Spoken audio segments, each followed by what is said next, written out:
Oke, Assalamualaikum warahmatullahi wabarakatuh.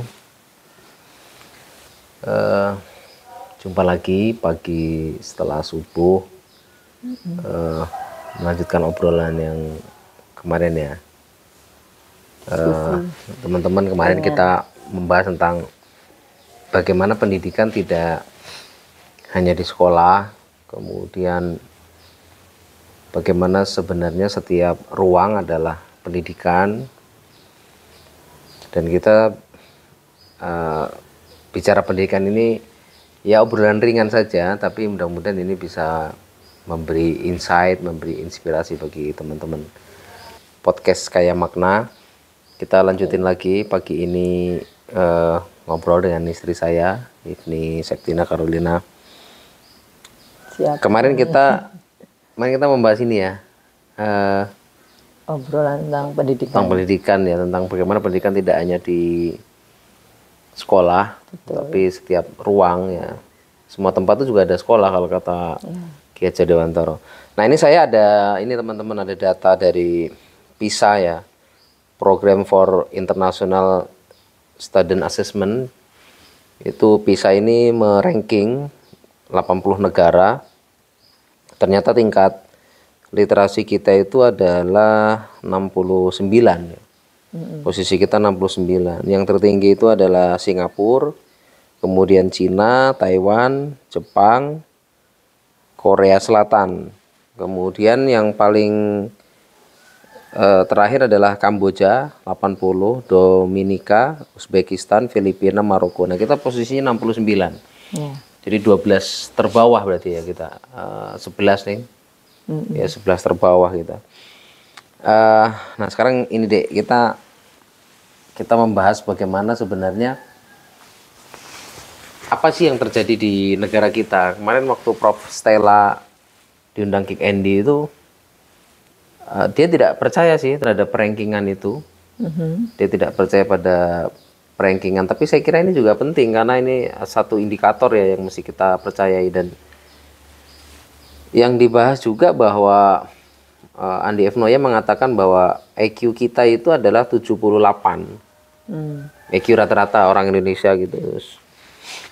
Jangan-jangan saya juga sama itu 78, bagian dari itu gitu. Kita semua ya.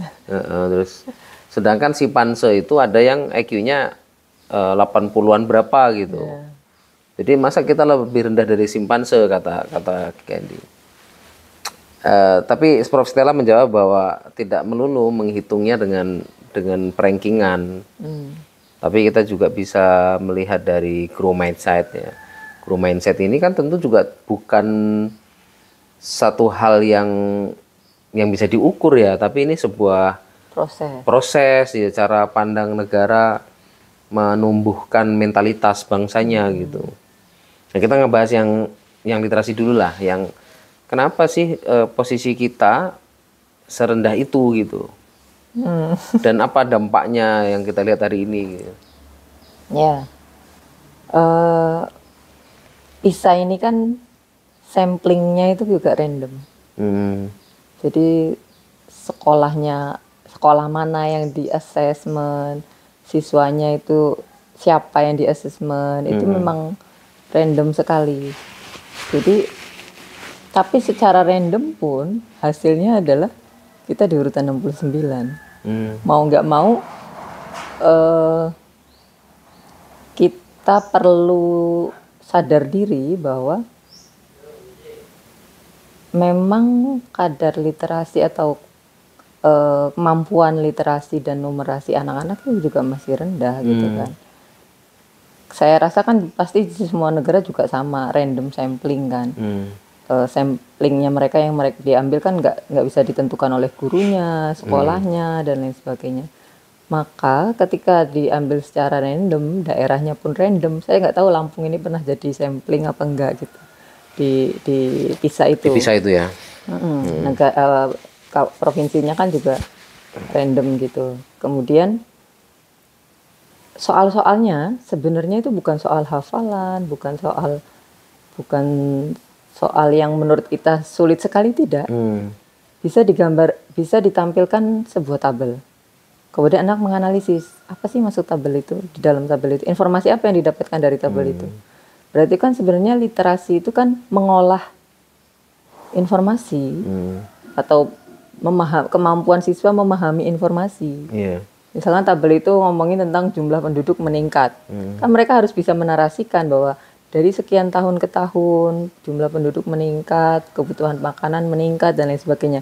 Tapi mungkin kemampuan anak kita untuk menarasikan itu kurang. Apa sejenis critical thinking gitu? Ya soalnya itu soal sebenarnya nggak harus hafalan, dia harus hafal semua teori enggak. Cuman cara dia membaca informasi. Oh gitu. Jadi di grafik, misalkan ditampilkan grafik. Gimana sih cara dia menarasikan grafik itu gitu.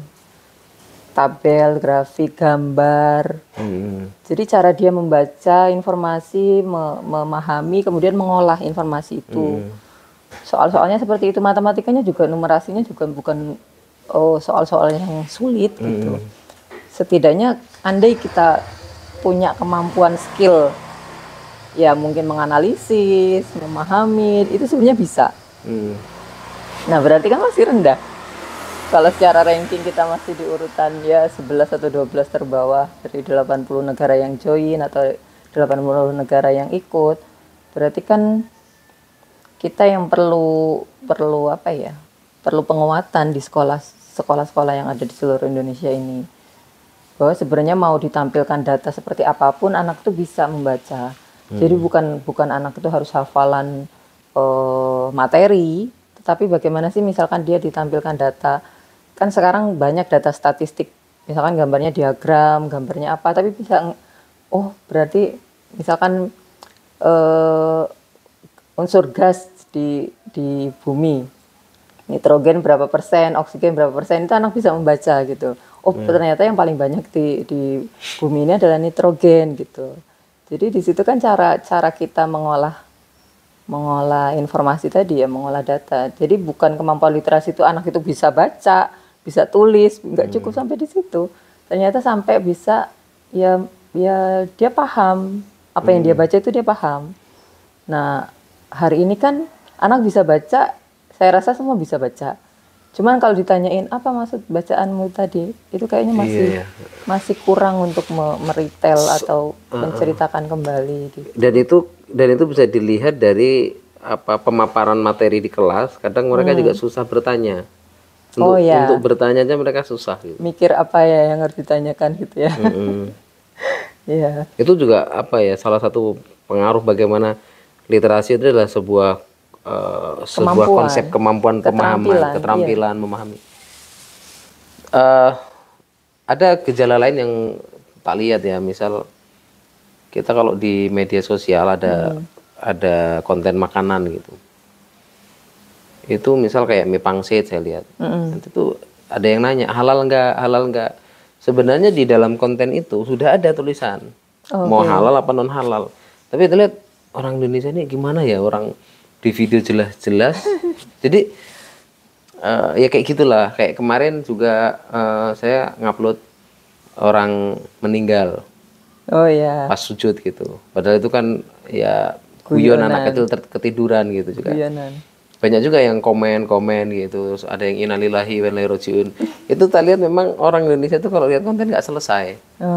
Kecuali yang ini ya sinyalnya jelek, nggak nyampe selesai kan kadang gitu. Tapi orang lebih cepat komen duluan daripada ngelihat sampai tuntas. Itu tak lihat itu. Yang ketiga hoax politik. Ya meskipun ada banyak yang fakta-fakta gitu, tapi orang Indonesia juga langsung kemakan lah isu-isu yang sifatnya provokatif gitu. Itu ada dampaknya nggak dari literasi kita yang memang tadi ranking 69 tadi? Saya mungkin relate ya, apa ada hubungannya ya.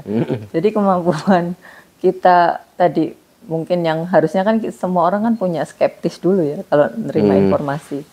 Misalkan dibilang ya tadi misalkan seperti hoax atau menerima informasi atau baca clickbait judul itu kan hari ini kan seringnya clickbait, dalamnya itu nggak sesuai sama yang ada di judul, tapi orang sudah langsung mengambil tadi kesimpulan, kemudian komentar, hate speech lah, segala macam gitu. Nah, mungkin ya rendahnya literasi kita itu ya berdampak terhadap action-action selanjutnya tadi. Jadi kenapa kok kita gampang tersulut gitu? Betul. Ya karena kita seolah-olah meyakini itu ya sudah benar gitu. Nggak ada tuh keraguan-raguan sama sekali ketika kita menerima informasi kemudian emang iya. Kan itu kayaknya seolah nggak diproses gitu loh. Filter. Ya pertama nggak difilter, kemudian langsung aja responnya itu respon spontan gitu kan. Jadi seolah-olah apa yang dia dengar, apa yang dia baca, apa yang dia apa itu selalu benar gitu. Ya mungkin itu dampak dari ya tadi keterampilan literasi kita itu yang kurang diasah gitu ya. Gitu mungkin. Oke. Mungkin kita juga harus mendefinisikan lebih jelas sih apa sih yang dimaksud dengan literasi ya. Saya ngebaca literasi itu kan asal katanya dari bahasa Yunani literatus. Gitu. Literatus itu artinya orang yang belajar. Oke. Jadi ini kecenderungannya kalau di negara kita itu kalau ngomong literasi itu ya baca tulis gitu.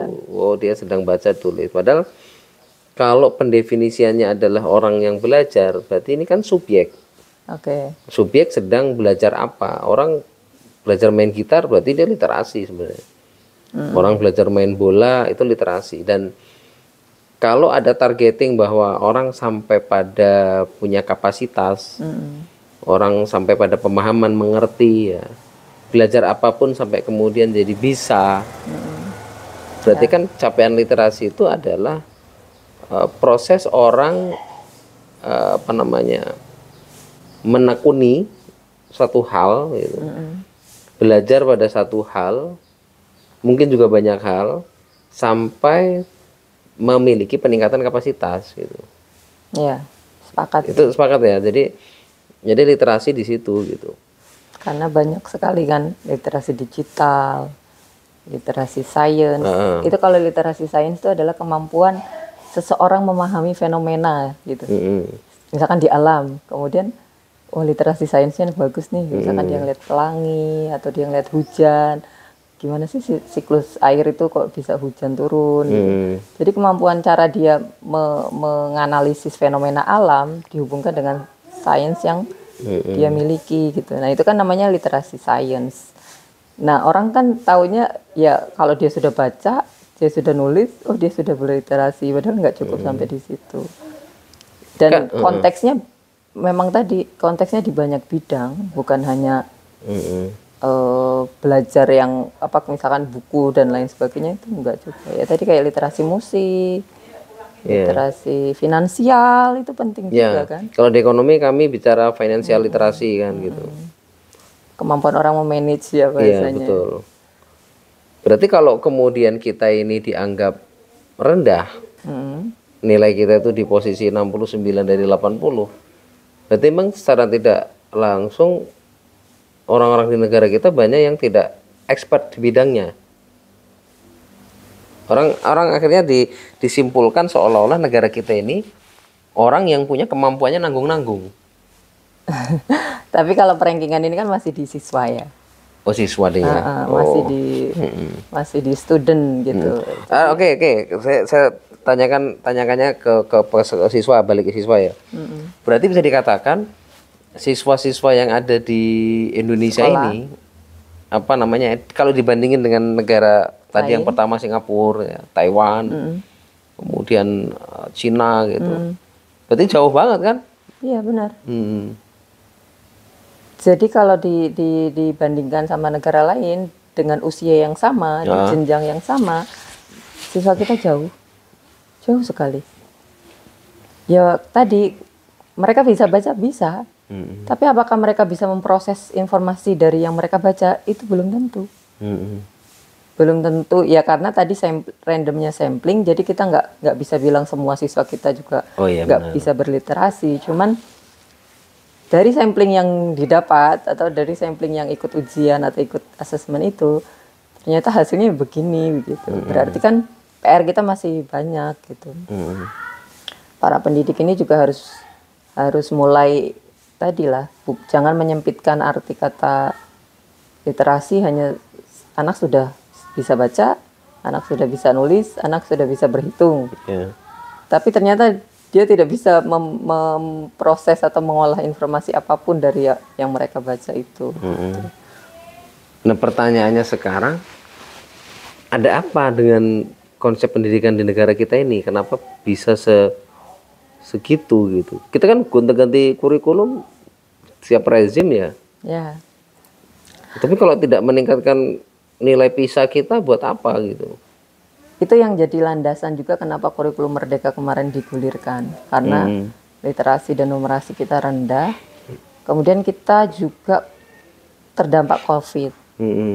Jadi negara kita secara kesiapan digital kan sebenarnya belum siap ya.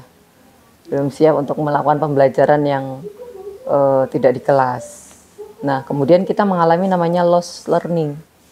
Jadi anak-anak COVID itu, anak-anak yang makin tidak terukur secara asesmen. Makanya, tidak bisa dinilai ya, susah. ya karena pembelajaran yang mereka alami adalah pembelajaran yang tidak dialami oleh kakak-kakak tingkat mereka. Pembelajaran secara daring kan kita bisa, ya secara pendidikan kita juga mengalami itu ya. Memang beda kan anak-anak pembelajaran secara daring itu apa ya? Mungkin mereka ikut Zoom, tapi kan mereka tidak secara fisik siap untuk belajar. Kemudian off cam dan lain sebagainya, mungkin ditinggal tidur dan lain sebagainya. Jadi ya bisa jadi memang gurunya juga nggak berkualitas gitu. Ya, membosankan gitu. Oke, bisa jadi seperti itu. Makanya ketika tadi negara kita belum siap secara digitalisasi pembelajaran, kita mengalami loss learning tadi. Jadi secara apa namanya? Kemampuan anak itu makin rendah setelah COVID.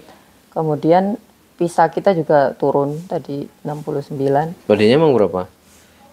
Saya kurang paham ya Tapi pernah di atas sedikit ya mungkin. Mungkin. Nanti kita lihat datanya lagi. Nah, alasan-alasan ini menjadikan kurikulum Merdeka kemarin di tahun 2021 ya. Kemudian disahkan 2022. Jadi anak diberi sebenarnya merdeka di sini bukan bebas tidak belajar sebenarnya. Cuman seringkali diartikan ya kan kurikulum merdeka, siswa-siswa di daerah itu ya kan ini kurikulum merdeka Pak, boleh ngapain aja dan lain sebagainya. Kemudian guru juga mungkin nggak semua bisa menangkap belum paham itu sekali. Sebenarnya di kurikulum merdeka ini adalah bagusnya semua kebutuhan anak itu harus terpenuhi. Makanya ada pembelajaran diferensiasi kan. Pembelajaran yang berbeda-beda sesuai dengan kebutuhan anak. Misalkan kita lihat kok anaknya kayaknya aktif banget. Oh, berarti dia dikasih proyek yang bisa menyalurkan ininya dia. Oh, kok anak ini bisanya nulis paragraf panjang dan lain sebagainya. Oh, dia disuruh buat laporan yang ini valid ya, kan adik jadi fasilitator guru penggerak ya. Ya, secara teorinya kan seperti itu. Tapi kan guru juga kewalahan karena nggak pernah punya pengalaman untuk pembelajaran diferensiasi itu. Meskipun diferensiasi itu ada tiga cara ya. Secara proses tadi, misalkan satu dikasih project yang misalkan ke lapangan, satu dikasih project menulis dan lain sebagainya. Kemudian secara produk hasilnya kan nanti beda-beda pasti. Ada report video, kemudian ada laporan, kemudian secara cara atau konten itu adalah materinya. Mungkin ada yang suka musik, bacaan bahasa Indonesianya tentang musik. Mungkin ada yang suka sains, bacaan tugas bahasa Indonesianya tentang sains. Jadi mereka secara kebutuhan itu terpenuhi seharusnya di kurikulum merdeka ini. Idealnya. Ya, idealnya seperti itu. Cuman sampai ke daerah-daerah juga kan lagi-lagi fasilitas. Pertama sarana prasarana, kemudian guru juga. Kualitas guru. Ya, resisten juga gitu dengan ya cara mengajar yang sudah bertahun-tahun dan lain sebagainya gitu. Tapi sebenarnya kalau ditanyakan dampak kurikulum merdeka itu apa? Ya sebenarnya ada dampaknya juga. Jadi guru lebih kreatif menurut saya ya, karena dipaksa mereka harus melaporkan pembelajarannya secara daring dan lain sebagainya. Meskipun hari ini kita juga mengikuti kebijakan baru Ini udah nggak lagi Ya kurikulumnya masih sama, cuman pendekatannya yang harus menggunakan deep learning itu. Deep learning, joyful, meaningful. Enjoy, joyful itu enjoy ya? Iya, enjoy. Meaningful, kemudian apa satu lagi? Mindful, bermakna. Nah, sekarang gini, kemarin kan kita juga membahas sedikit tentang lokalitas ya. Ini ada problem nih, bagaimana penilaian kita di PISA ini rendah. Gitu. Yang kedua, kurikulum berganti, ini kurikulum berganti lagi. Kan pada akhirnya dosen atau guru ini kan juga menyibukkan diri dengan memahami kembali apa yang akan ditawarkan oleh menteri baru misalnya. Gitu. Padahal sebenarnya pendidikan kita ini kan mesti punya tujuan. Betul. Tujuan kita itu kan mencerdaskan kehidupan bangsa. Betul. Dalam undang-undang itu. Saya punya argumentatif ya, bahwa untuk mencerdaskan anak bangsa itu ya caranya bisa macam-macam. Nggak mesti dipatok oleh standarisasi pemerintah sih, kalau saya secara pribadi, karena pada akhirnya ketika kita bicara keseragaman dalam pendidikan, ya lokalitas kita itu akan punah. Ya. Apa-apa yang menjadi local wisdom, apa-apa yang akan menjadi local genius bangsa kita yang selama ini turun-temurun disampaikan melalui pendidikan lisan, pendidikan keterampilan oleh orang tua kita, nenek kita, suku-suku yang ada di Indonesia ini, kan tidak semuanya bisa diakomodir oleh pembelajaran. Iya, pembelajaran yang disebut dengan keseragaman nasional. Mana ada orang Papua itu ada sebutan orang Papua, Mahuze misal. Yang ada kan dari dulu Budi ya kan. Ini Budi. Ini Budi, Inu. Ini Ibu Budi. Inu ya, Inu kan, Inu Budi itu sering kan. Jadi saya lihat kita itu dulu memang sudah dicekoki oleh yang disebut dengan Jawa sentrism. Jakarta lebih tepatnya ya. Jakarta minded lah ya mungkin ya gitu. Nah, saya bukan orang pendidikan gitu, tapi kan saya dosen yang mengajar gitu. Tapi secara eksperimen, meskipun saya tidak belajar pendidikan secara teori gitu, tapi praktikal kita berkomunitas, berorganisasi, kemudian kita berinteraksi dengan banyak orang, menggerakkan banyak orang. Ini kan semua pendidikan. Apa yang kita kerjakan ini semua punya esensi pendidikan, dan bahkan kita tidak terjebak pada atribut, kita tidak terjebak pada skor, kita tidak terjebak pada tujuan-tujuan yang sifatnya tadi ijazah, IPK gitu. Tapi literasi yang kita dorong, pendidikan yang kita dorong benar-benar ingin meningkatkan kemampuan seseorang kan gitu. Sepakat sih. Sepakat ya. Jadi ya yang kita kerjakan di Payungi inilah, misal kenapa kita ada pesantren wirausaha. 6 tahun perjalanan Payungi ini kan emak-emak yang ada yang sekolah, ada yang tidak sekolah juga ngerti desain Canva, ngerti bagaimana mereka melakoni hidup dalam kemampuan mereka membuat kulineri makin enak ya, makin laku. Cara menservis. Cara menservis ya. Kalau kita bicara financial literasi hari ini sudah terjadi di Payungi. Bagaimana dengan praktikal ini mereka punya banyak tabungan, punya banyak kas gitu. Bahkan ada iuran ke musola, ada infak ke musola, ada kas pembangunan ya kan, ada kas sosial untuk mereka kalau yang sakit, untuk mereka seperti self help ya kan. Ini seperti konsep koperasi kan gitu yang disebut Bung Hatta gitu secara esensinya kan. Kemudian bagaimana mereka punya iuran sapi untuk dipotong tahunan, mereka punya iuran kurban gitu. Saya lihat ini semua adalah pendidikan. John Dewey itu pernah mengatakan bahwa tujuan pendidikan itu sebenarnya mengajarkan seseorang untuk hidup, bukan untuk bekerja.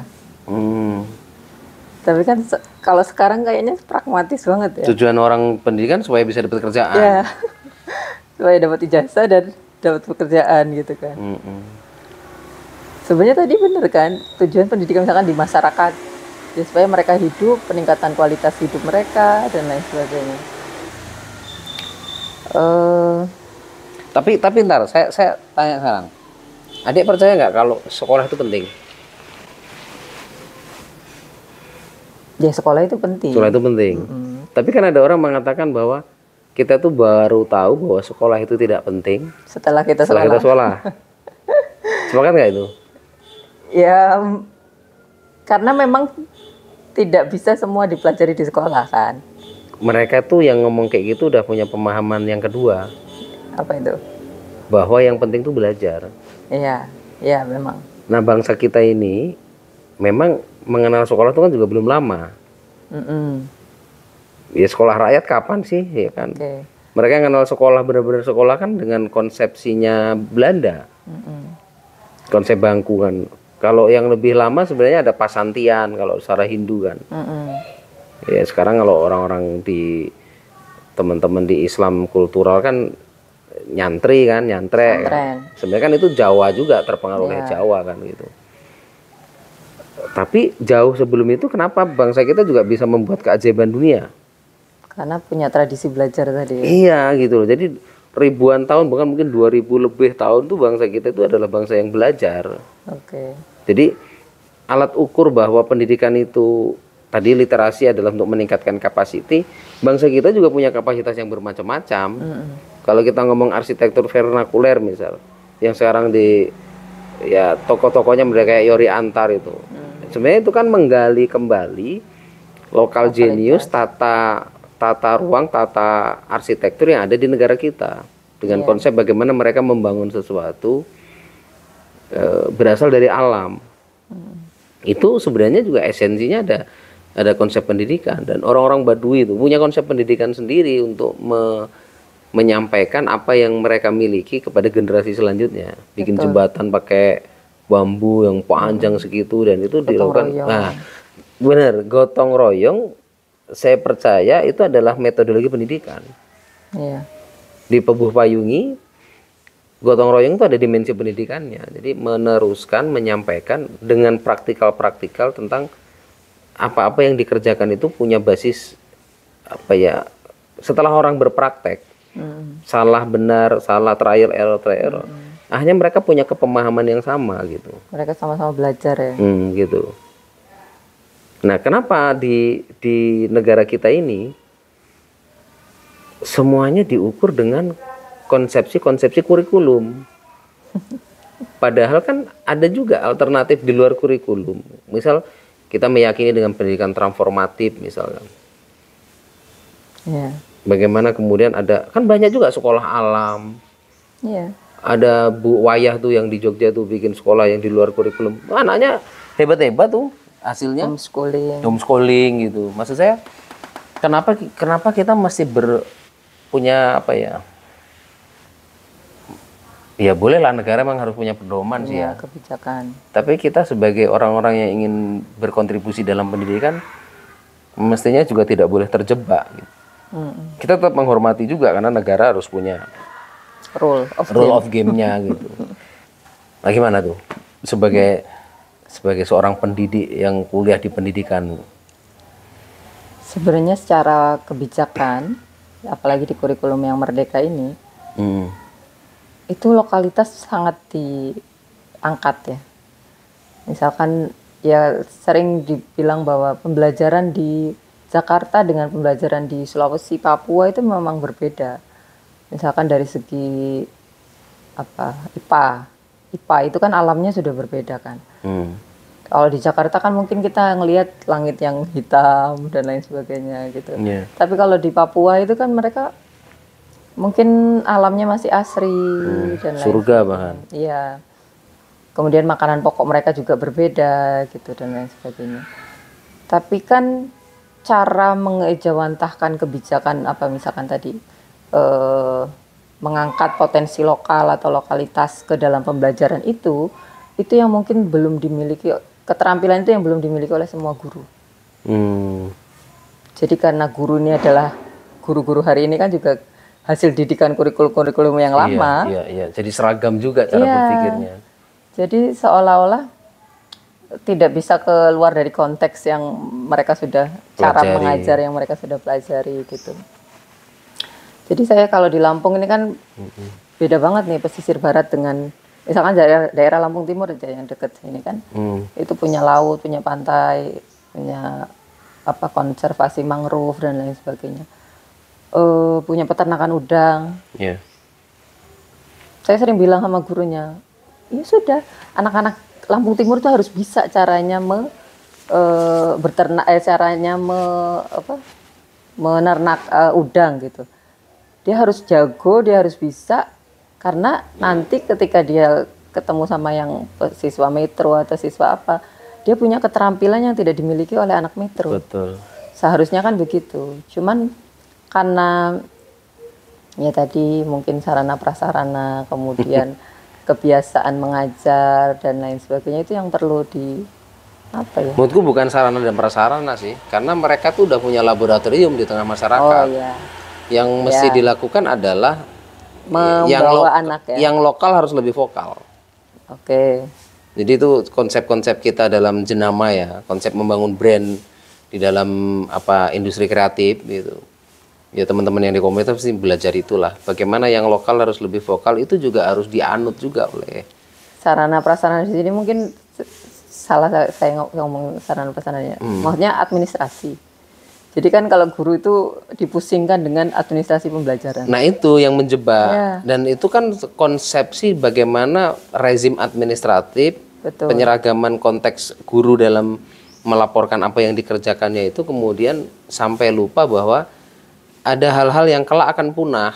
Iya. Dari mereka sebagai guru dulu di dalam perguruan tinggi mereka diajarkan keseragaman.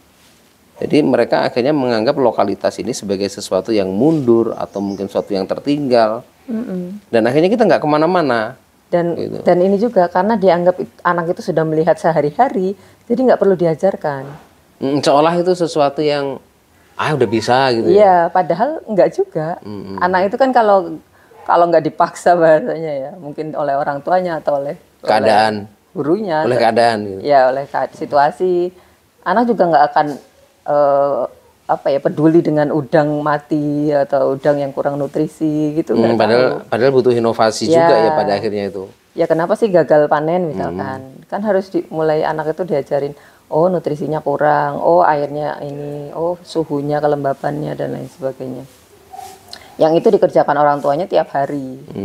Dan harusnya ketika guru itu mengangkat itu kan menjadi, kok dia akan tertarik kan, ikut pengamatan dengan orang tua, ikut mulai aksi di rumah dan lain sebagainya.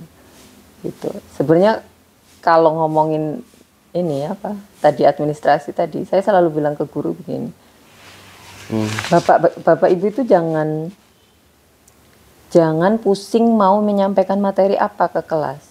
Tapi bapak ibu itu harusnya pusing, anak saya itu mau belajar apa hari ini.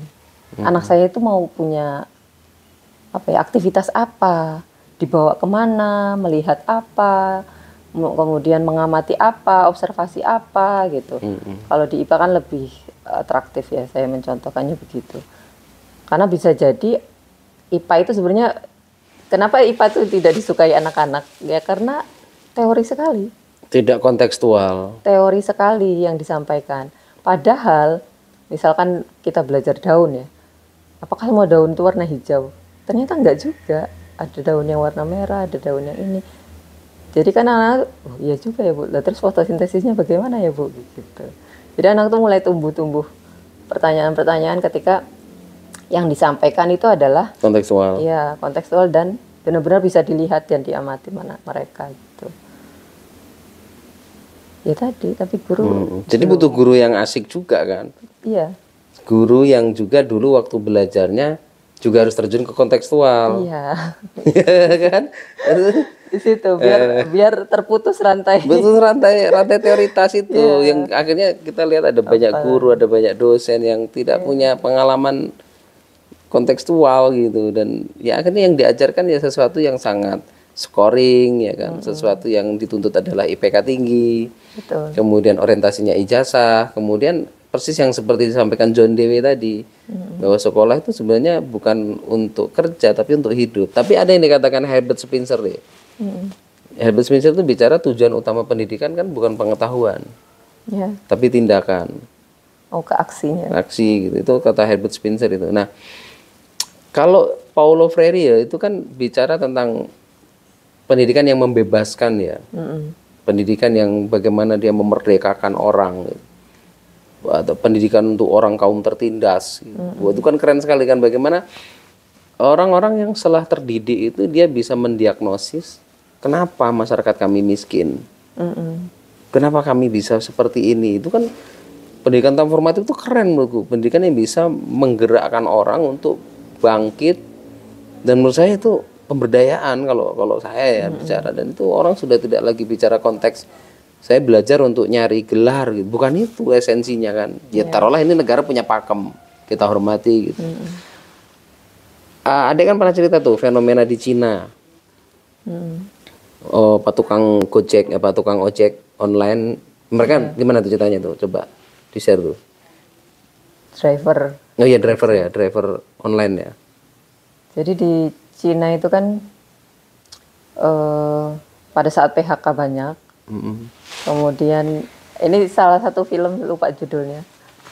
Jadi seorang bapak-bapak setelah di PHK kemudian dia bingung mau melamar pekerjaan, tapi usia kan sudah tidak muda lagi gitu. Jadi beberapa perusahaan langsung mencoret admissionnya atau lamarannya gitu. Kemudian dia bertemu salah satu pemuda yang driver Gojek. Ya bukan namanya Gojek ya, driver apa ya? Ya taruhlah Gojek lah, Maxim kalau di Indonesia gitulah. Oke. Ya semacam transportasi berbasis aplikasi. Nah kemudian seorang pemuda ini mengatakan bahwa satu hari saya bisa mendapatkan 17.000 yuan ya, mata uang Cina. Kemudian dihitung-hitung 17.000 kali 1 bulan tuh dapat lumayan, kata bapak ini. Tadi itu anak itu nggak kuliah paling. Iya masih muda sekali. Masih muda lah. Mungkin seumuran anaknya malahan. Terus tapi dengan kemampuan dia yang sudah tua, kemudian kalau di aplikasi itu, kalau dia itu adalah driver baru, selalu dapat pesanan yang terjauh, kemudian lama sampainya, sehingga bapak itu selalu dapat bintang 1.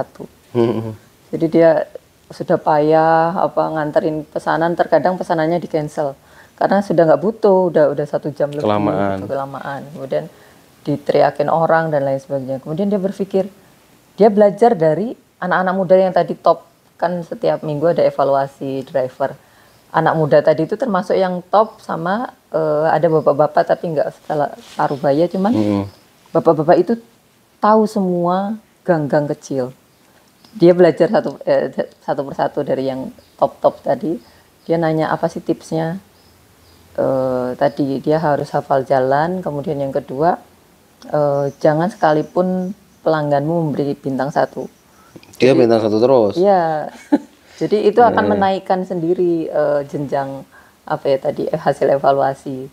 Kemudian dia 1 hari full nggak nerima orderan. Yang dia lakukan adalah dia menelusuri semua gang-gang yang ada di lokasinya dia. Kemudian dia buat mapping misalkan jalan apa, kemudian mana sih yang terdekat gangnya, kemudian apartemen apa yang kemana daerah yang dituju. Sehingga dia punya data jalan itu, kemudian dia masukkan ke aplikasi HP. Kemudian sama bapak itu di-share ke semua driver, dan berhasil bapak itu menemukan jalan tikus gitu. Iya, karena map itu kan biasanya nyuruh orang di jalan besar. Iya, dia buat semacam aplikasi map, tapi yang itu bisa ditempuh dengan lebih cepat, gitu. Sehingga semua driver itu merasa terbantu dengan hasil inovasinya dia. Kemudian semua itu naik pelan-pelan tuh makin naik gitu. Jadi penghasilan mereka tuh juga naik gitu. Sampai manajer drivernya itu ya CEO itu pengen menaikkan jabatan dia jadi manajer gitu, karena hasil inovasinya dia itu berdampak ke tadi layanan driver itu makin banyak orang. Bapak itu S2, S3? Pelanggan. Kurang paham ya, mungkin kalau bekerja tapi dia terdidik lah. Ya, dia punya ijazah. Makanya dia pada saat di PHK kan dia tetap mendaftar ke perusahaan-perusahaan lainnya. Meskipun sebenarnya orang tua istrinya juga kecewa dengan pilihan dia kenapa driver gitu. Tapi setelah punya penghasilan banyak ya, oh ternyata ini juga Ya itu dampak orang berpendidikan kan, yang Iya. punya expert di bidangnya IT berarti kan dia tahu Betul. gitu, meskipun dia dapat PHK. Apa pelajaran apa yang dari cerita ini menurut Ade itu? Tidak pernah berhenti belajar sih menurut saya. Mm-mm. Jadi bapak itu kan tadi nggak malu belajar sama yang muda-muda. Mm-mm.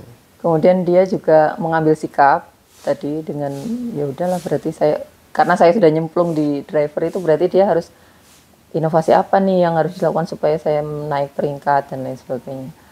Jadi bapak itu memang gigih juga. Mm-mm.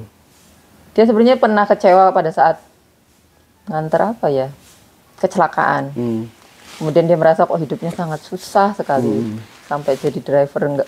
Hasilnya setelah kecelakaan kemudian itu di cancel, nggak dapat bintang. Jadi satu hari itu sangat apes sekali bagi dia. Kemudian dia apa ya, semacam putar balik lah. Nggak bisa nih saya kayak gini terus. Makanya dia belajar ke semua orang, ditemuin ya sambil naktir orang itu juga gitu. Jadi dia ada effort juga. Karena kan mungkin ilmu juga orang nggak semua mau share gitu kan. Iya. Kemudian setelah dia dapatkan tips-tipsnya, dia lakukan itu, kemudian dia punya inovasi. Ya itu banyak sih yang bisa ditempuh dari mungkin ini ya, kegigihan juga ya. Jadi setelah di PHK dia nggak berhenti di rumah, kemudian ini. Jadi setiap hari dia keluar. Kita di ngelamar pekerjaan dan lain sebagainya, sampailah ketemu driver tadi. Aku menangkapnya ada dua sih poinnya itu. Pertama, negara-negara seperti Cina pun banyak orang-orang yang punya gelar. Oke. Itu negara tidak cukup nampung. Iya. Jadi ini fenomenanya juga akan terjadi di negara-negara lain termasuk di Indonesia. Ya itu sudah ada surveinya. Bahwa S2 kan berita yang lagi gempar di Cina kan S2, S3 banyak yang jadi driver online. Oke. Itu gempar di sana kan, bahwa biasa bahwa driver online mereka itu juga Terdidik ya. terdidik gitu. Tapi ternyata terdidik itu apa namanya, masih sebatas atribut. Negara kita juga banyak kan sekarang S2, S3 ini banyak betul gitu. Tapi kalau kemudian setiap S2, S3 harus ditampung negara, mereka akan menjadi beban gitu.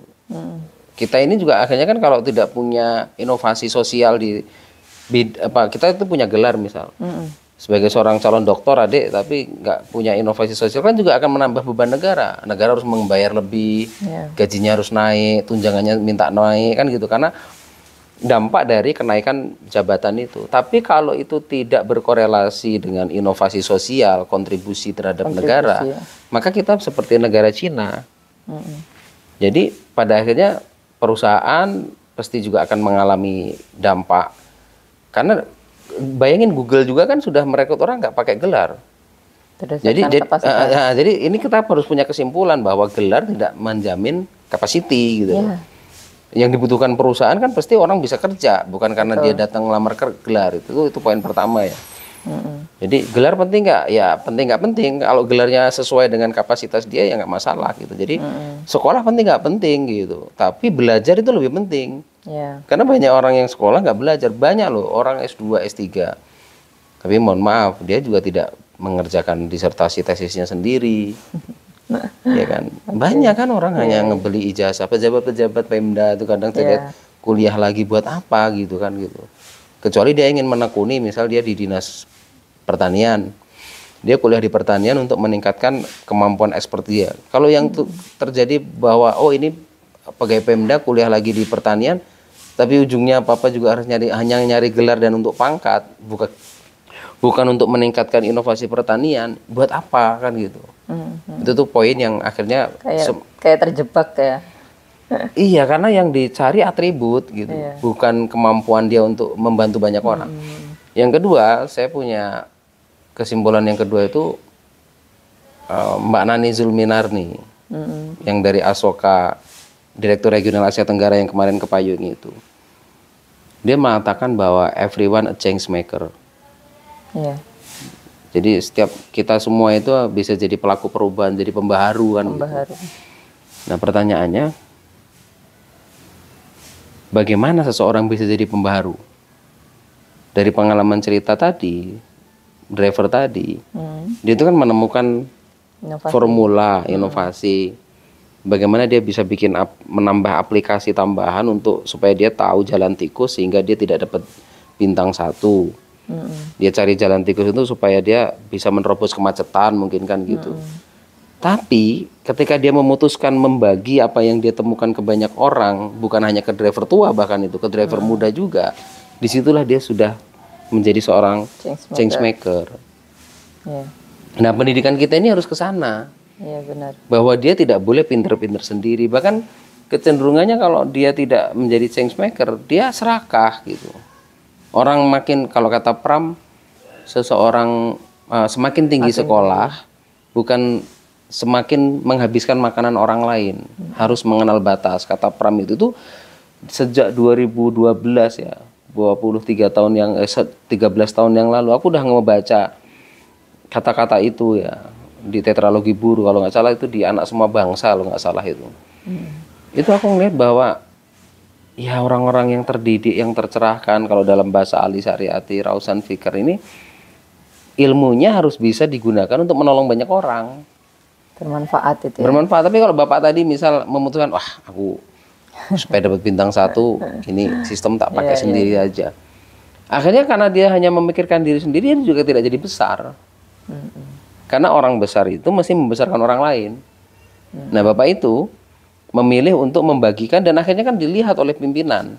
Oh, saya nggak bisa nih taruh bapak ini di driver lagi, masuk ke tim IT kan akhirnya bapak ini. Nah, pendidikan yang saya mau katakan pendidikan penting, tapi kemudian mengupas tema-tema pendidikan seperti pagi hari ini bagi saya adalah sesuatu yang menangkap esensi, bukan hanya sensasi gitu. Betul. Jadi ini Semacam refleksi kita gitu. Bagaimana setiap kita itu bisa jadi pelaku perubahan asal kemudian kita menggunakan kemampuan harus kita. Diasah juga. Harus diasah, tapi menggunakan kemampuan kita untuk menolong berbagi dan menolong banyak orang. Ya, sepakat. Sepakat ya. Mungkin itu dulu teman-teman obrolan ringan kita yang kedua tentang literasi. Iya. Esensi kita punya kemampuan, dan pendidikan penting gitu, tapi gelar penting gitu, tapi kemudian harus disesuaikan dengan kemampuan kita. Kenapa kita mengambil gelar itu gitu? Kenapa kita mengambil jenjang pendidikan itu? Untuk apa? Dan bagaimana inovasi yang kita lakukan di tengah-tengah masyarakat kita. Jadi ini pada akhirnya pendidikan tidak akan jadi beban negara gitu. Kalau enggak kita akan meniru tuh apa-apa yang terjadi di negara lain. Jadi apa yang 5 tahun hari ini sedang terjadi di negara ini, bisa jadi 10 tahun lagi baru terjadi di negara kita misalkan. Kadang negara-negara yang tertinggal dalam konsep literasinya juga akan tertinggal dalam inovasi gitu. Nah, terakhir, semakin tinggi literasi, semakin tinggi inovasi. Salam payung.